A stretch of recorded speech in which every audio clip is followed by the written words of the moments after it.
Does your furry friend take over your bed every night? It's time to reclaim your space while giving them the comfort they deserve with the coldest, cozy dog bed. Don't wait.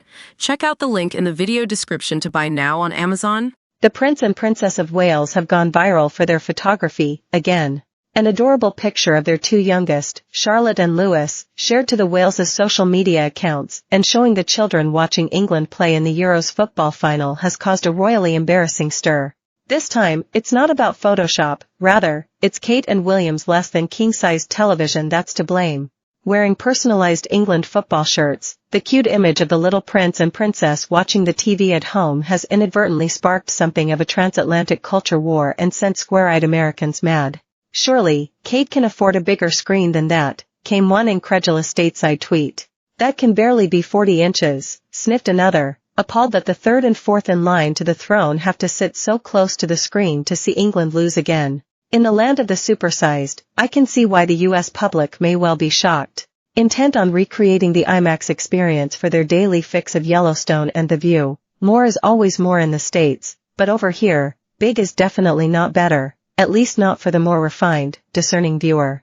Of course, the British royals can do flashy, big and bling when the occasion demands, from wearing diamond-dripping crowns to riding in multi-million-dollar gold carriages, but to extend such ostentation to their viewing habits would be unthinkable. Quite simply, as with many of the quirky nuances in British culture and etiquette, it's a class thing.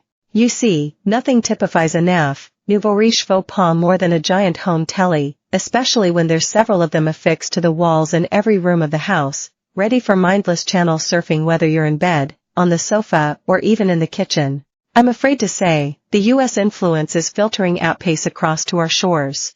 Along with at-home drinks bars and hideous hot tubs in the garden, XXXL TV sets have increasingly become the vulgar staple of those with something to prove. Intent on a bigger-than-yours one-upmanship, in their minds a giant TV is a stamp of success and the kind of essential mod con to boast about with their equally gormless peers. But what it actually reveals are dumbed-down priorities and a lack of books and conversation.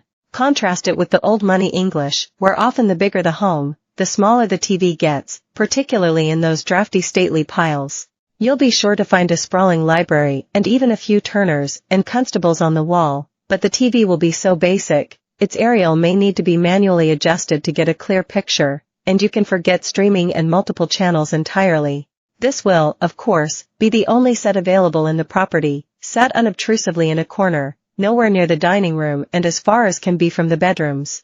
Well-to-do homeowners don't aspire to watch an almost life-size news anchor in their living rooms, rather they opt for functionality, and encourage their children to explore life beyond the screen. Perhaps it's time for more of us who are tempted by the big and bold to follow Kate and William's lead, and channel a more pared-down viewing experience. It's certainly much classier.